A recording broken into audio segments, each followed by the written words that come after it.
Chapter 1. The Start. My father, Harold Dahl, was Norwegian. He came from a small town near Oslo in Norway. His father, my grandfather, had a shop in the town. People went to the shop to buy food and things for their houses. The shop had nearly everything. At the age of 14, my father had an accident and badly hurt his arm. A doctor came, but he was not a good doctor.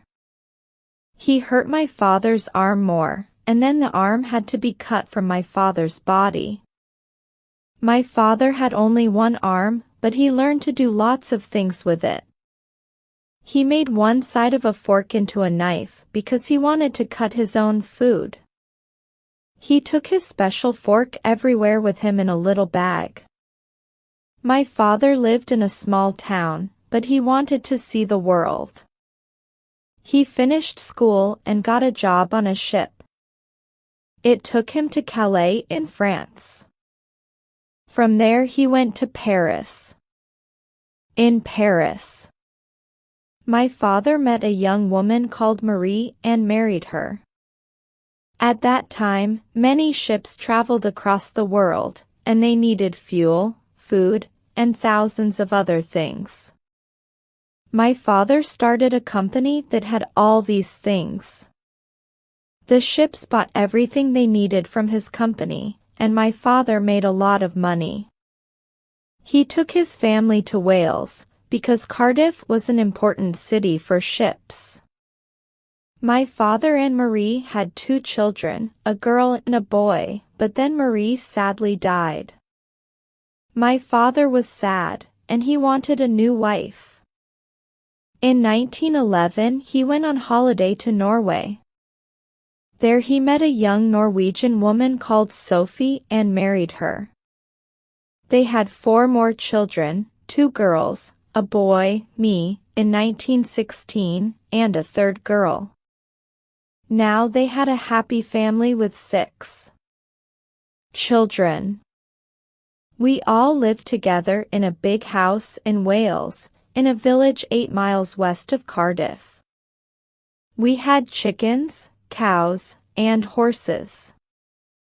Our big family was very happy, but then my sister, Astrid, got an illness and she died. She was only 7 years old. My father got a different illness, and he died too. Maybe he did not fight his illness because he was very sad about Astrid. Today these illnesses do not often kill people. Doctors can give people something to make them better, but in 1920 doctors could not help my family. Now, my mother had 5 children, a new baby, and no husband. She was a young Norwegian in a strange country, and her family were all in Norway. But my mother stayed in the United Kingdom because my father wanted his children to go to school in England. English schools are the best schools in the world, he always said. I do not remember a lot from my earliest years, but I can remember one thing very well, my tricycle. A tricycle is a bike for small children, but it has 3 wheels. My sister and I loved to ride our tricycles as fast as we could in the middle of the road. It felt good to go very fast. We could ride in the road because there were not many cars in those days. Chapter 2. The Sweet Shop. In 1923 I was 7 years old, and I started school. Every day my friends and I walked about a mile to school, and we went past a sweet shop. And every day we stopped and looked at all the wonderful sweets in their jars. Sometimes we had money, and we could buy some sweets. But there was one problem. A bad woman worked in the shop. Her name was Mrs. Pratchett. Mrs. Pratchett was a small, ugly old woman. She never smiled, and she was never friendly. She always shouted at us, "I'm watching you." Or "You have to buy something or you must go away." She was also very dirty. Her clothes always had egg and bread and tea from her breakfast on them. Her hands were gray and dirty, and her fingers were black. And she put these dirty hands into the jars of sweets. Of course, this did not stop us from buying the sweets, but we did not like Mrs. Pratchett. At school my friends and I found a small place under the floor. We kept our sweets and other special things in it. One day we found something new there. A dead mouse.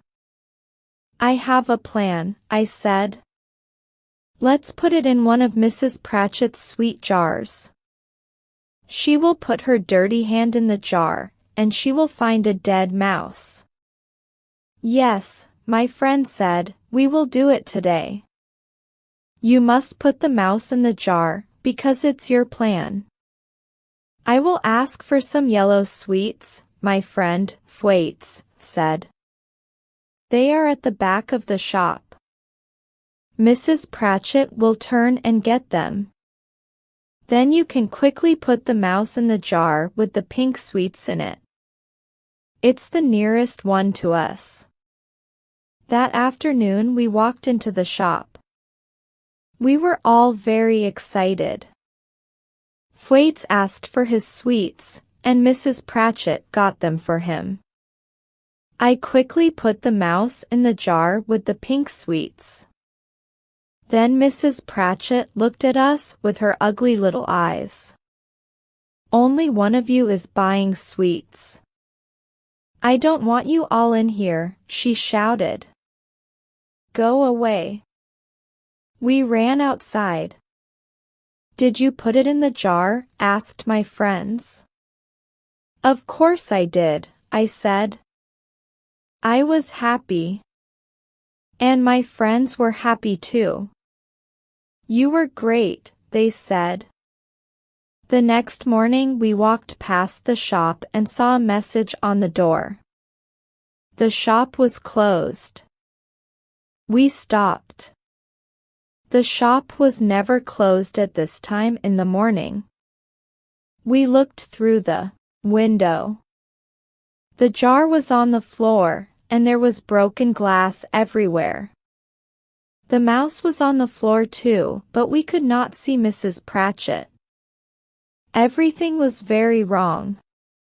Mrs. Pratchett had a shock, Thwaites said. "Shocks can hurt old people. Bad things happen to them." "What?" we said. "What happens to them?" "Their bodies stop, and they die," Thwaites said. Then he said to me, "You killed her." "Me?" I said. "Why only me?" "It was your plan," Thwaites said. "And you put the mouse in the jar." I was a killer. At school I felt bad. I am only 8 years old, I thought, because I wanted to feel better. No little boy of 8 kills anyone. It's not possible. The teachers sent everyone outside. I waited for the police to come and take me away. Mr. Coombs, the headmaster, came outside with a woman. It was Mrs. Pratchett. She was not dead. I was not a killer. The old woman looked at all the boys, and she pointed a dirty finger at Thwaites. "That's him," she shouted. "That's one of them." Everyone in the school looked at Thwaites. "That's one too," she said. She pointed a finger at me. Then she pointed at our 3 other friends. My 4 friends and I went to the headmaster's room. It smelled of tobacco. Mr. Coombs was a very tall man, and in his hands he held a long, yellow cane. I was very frightened of him and his cane. Mrs. Pratchett was in the room too, because she wanted to watch. "You," said Mr. Coombs. He pointed the cane at Thwaites. "Come here." Thwaites walked very slowly. He put his hands on the floor, and the headmaster hit his bottom with the cane. It made a loud noise. Little Thwaites flew in the air. "Ow!" he shouted. "Hada!" shouted Mrs. Pratchett. The headmaster hit Thwaites 4 times. We had to watch and wait. After all the other boys, it was me. I put my hands on the floor. I heard the noise first and felt nothing. Then I felt the cane. My bottom was on fire. I breathed out very hard, and there was no air left in my body. The second time the cane hit me in the same place. And it hurt a lot more. After 4 times it was time to go, but it was difficult to walk. My bottom was on fire, and I held it with my hands. "Thank you, headmaster," said Mrs. Pratchett, happily. "There will not be any more dead mice in my sweet jars now." Chapter 3. Summer Holidays. What wonderful words! Every summer, from the age of 4 to 17 years old, was wonderful. We always went to Norway for our holidays. Norway was home for us because my family was Norwegian. And we all spoke the language. We were always a big group of 10 or more people.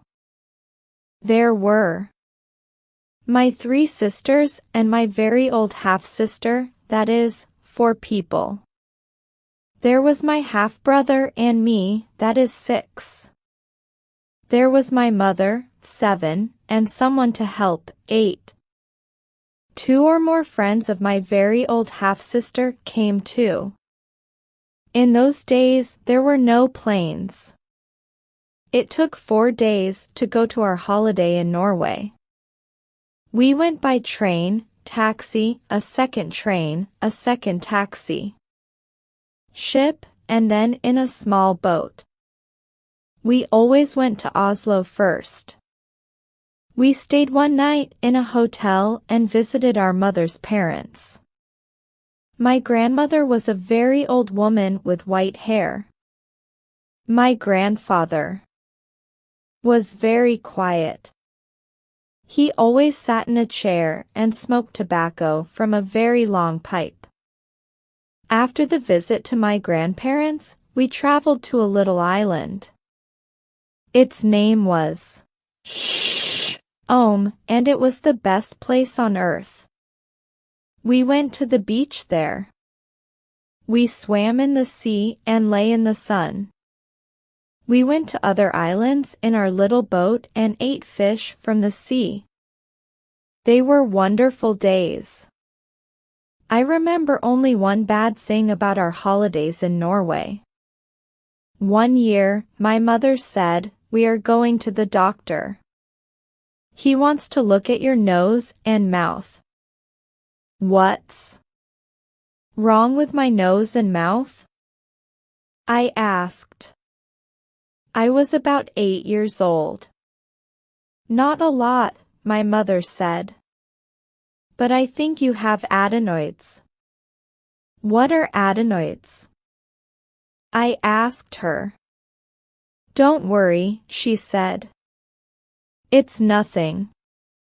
The doctor looked up my nose and in my mouth. I did not worry because I was too young to understand. Someone held a bowl under my face. The doctor had a very long knife. He put it in hot water over a fire to make it clean. Open your mouth, said the doctor. But I did not want to. It will be quick, he said. I opened my mouth. The doctor's knife went into my mouth. It moved very quickly. The doctor turned it 4 or 5 times. Something red went from my mouth into the bowl. It was a shock. Those are your adenoids, said the doctor. He pointed at the red things in the bowl. The top of my mouth was on fire. I held my mother's hand. How could someone do this to me? You will breathe more easily now, said the doctor. My mother and I walked home. Yes, I said walk. There was no bus or car. We walked for 30 minutes.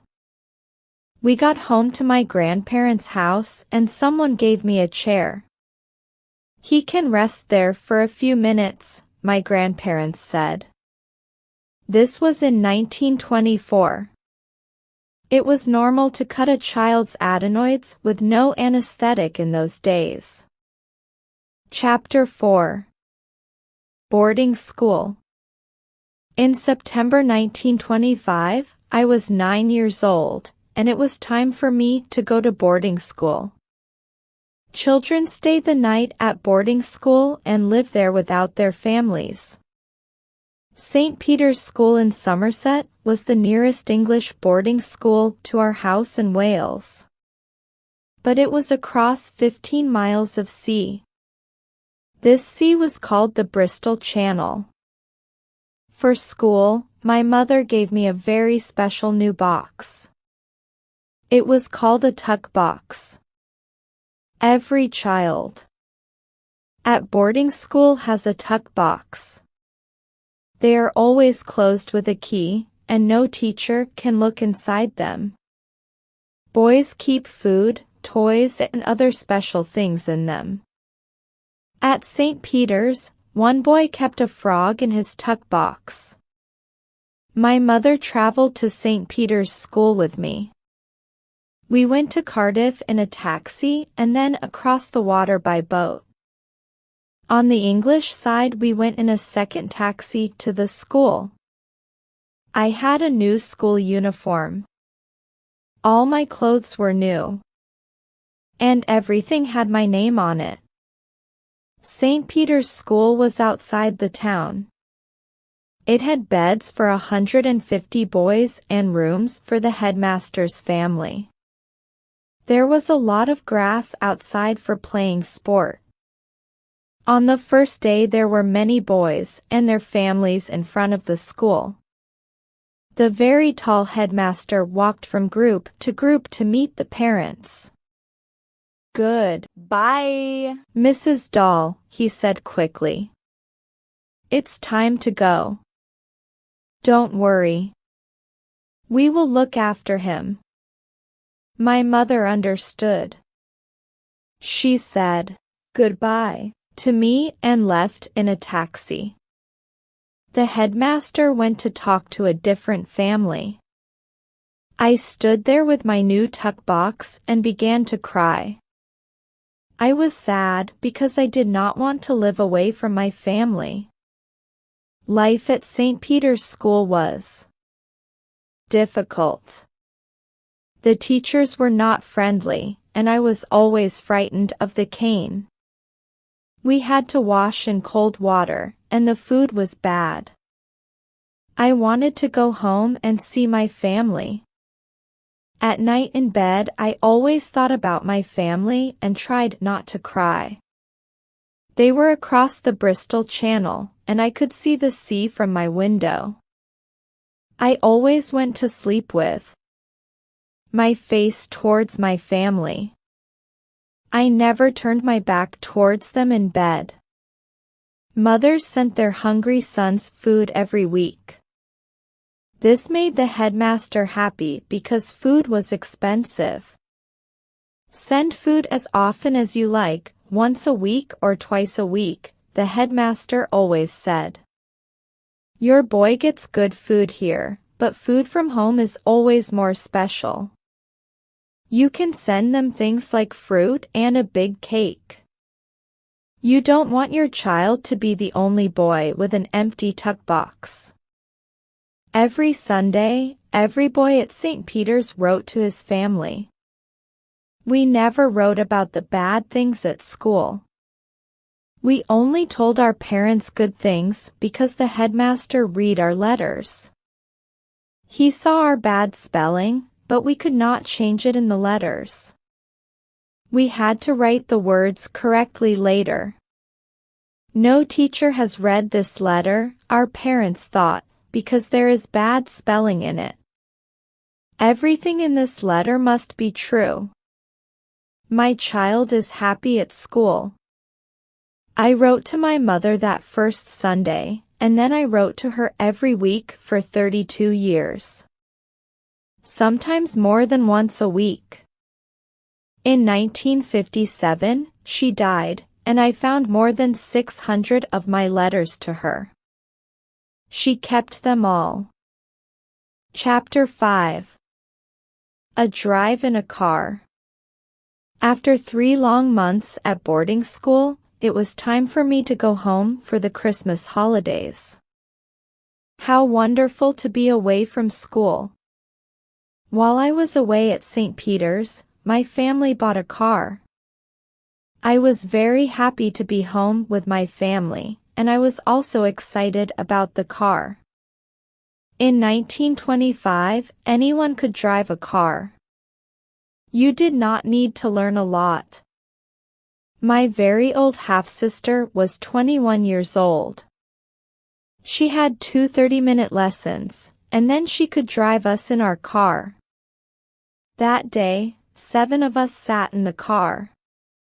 In the car were my very old half-sister, my half-brother, 18 years old, my sister, 12 years old, my mother, 40 years old, 2 small sisters, 8 and 5 years old, and me, 9 years old. We were very excited. How fast will it go? We asked our very old half-sister. Will it go at 50 miles an hour? It can go at 60 miles an hour, she answered. Oh, let's make it go at 60, we shouted. We will go faster than that, she said. My very old half-sister started the car, and we drove slowly through the village. People in the street were excited to see our car. After 5 minutes, we left the village.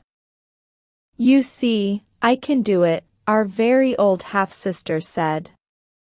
Go faster, we shouted. We're only going at 15 miles an hour. My half-sister began to make the car go at about 35 miles an hour. Then we came to a corner in the road. Help, she shouted. The car went into the side of the road. There was broken glass everywhere. My family were all okay, but I was badly hurt. My nose was nearly cut from my face. My very old half-sister drove the broken car to the doctor very slowly, at about 4 miles an hour. Wow, said the doctor. Look at his nose. It hurts, I cried. Please help him, said my mother. Don't worry, said the doctor. He will keep his nose. An hour later, the doctor came to our house. I lay on a table, and someone put something white from a bottle on my face. It smelled very strong. I tried to stand, but strong hands held me down on the table. Good boy, said the doctor. Close your eyes and sleep. After 8 hours, I woke up, and my nose was back in its place. My mother gave me a coin. British coins always have a picture of the king or queen on them. In those days, the king was George V. Well done. This is for you, she said. Chapter 6. Goat's Tobacco. In 1926, my very old half-sister chose to marry an English doctor. He came on holiday with us to Norway. My family always did everything together, but now my half-sister only wanted to be with this man. She was always with him, and they did not want to be with us. My other sisters and I were young. I was only 9 years old, and we did not understand this. We did not like the young doctor, because he took our sister from us. But we also did not like him, because he smoked a pipe. He always had the pipe in his mouth, and it smelled very bad. One day on the beach, the young doctor went swimming. He left his pipe with us, and did not take it into the sea with him. Then I saw some goat droppings on the ground, and I thought of a plan. I quickly put some of the goat droppings in the pipe, under the tobacco. The young doctor came back, and started smoking his pipe. My half-brother and sisters and I watched him. He said, I love to smoke after a swim, and this English tobacco is the best. It's much better than Norwegian tobacco. The sea was blue, and the sun was bright. It was a beautiful day.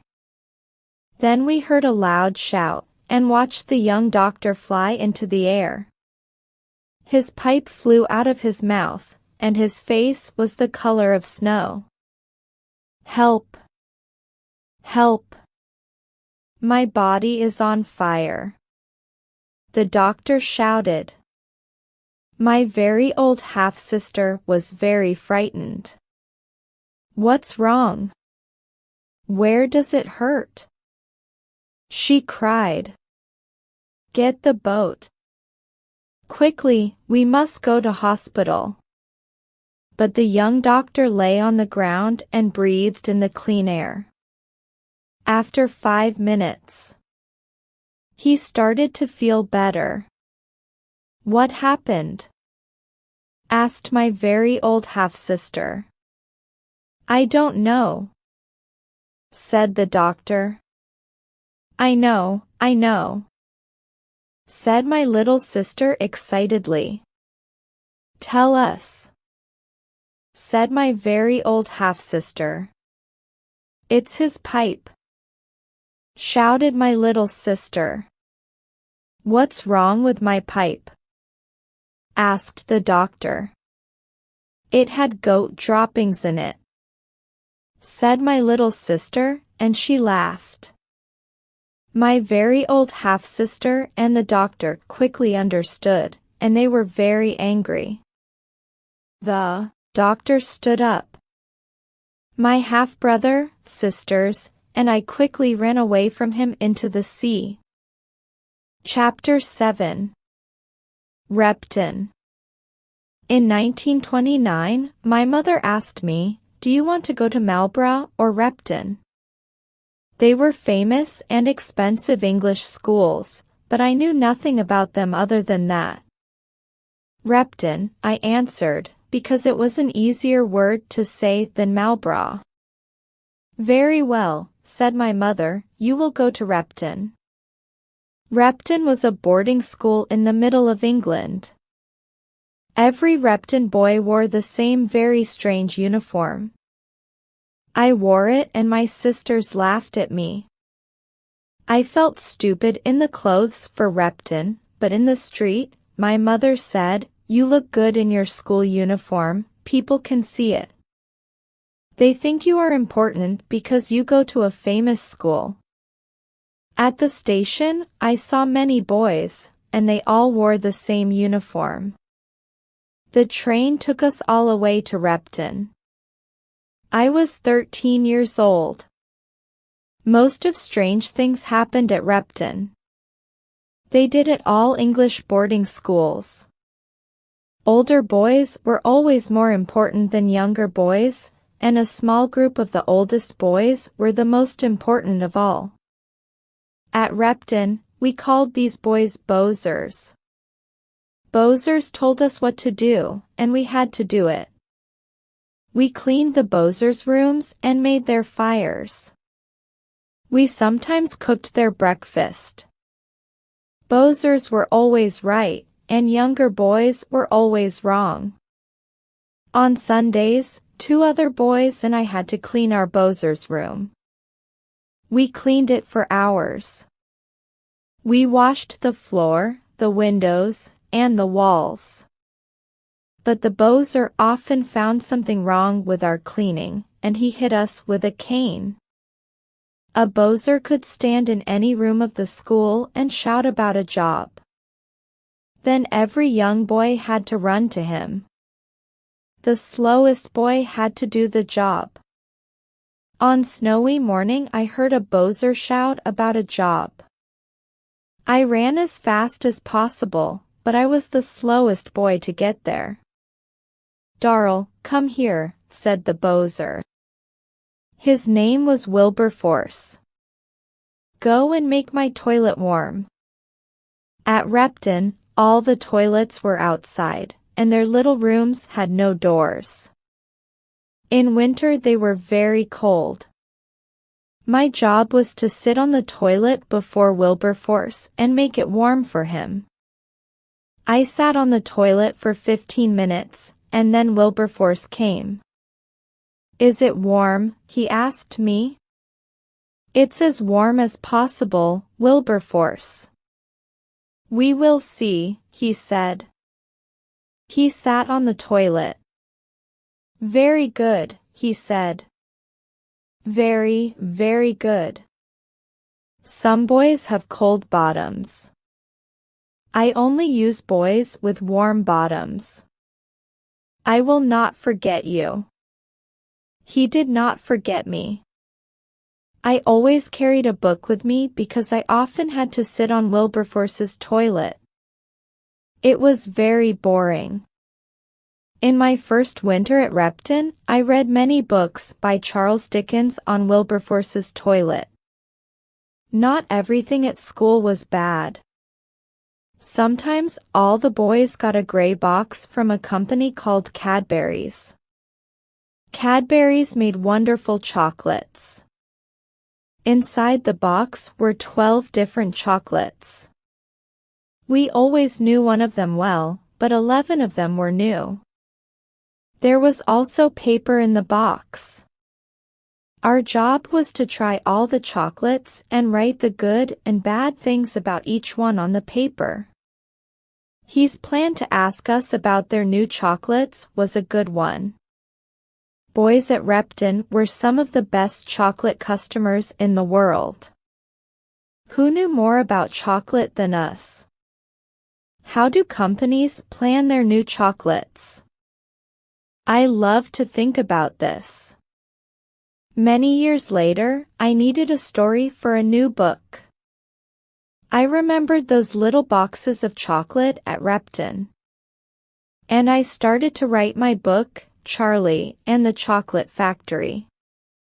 Sport is very important at English boarding schools. And we played a lot of it. Happily, I was good at sport, and I enjoyed it. Playing sport helped to make the long days shorter. Life at school was easier for good sportsmen. But it was difficult for bad sportsmen. My favorite sport was a very fast game with a ball. It was called fives. Because I was one of the best at fives at Repton.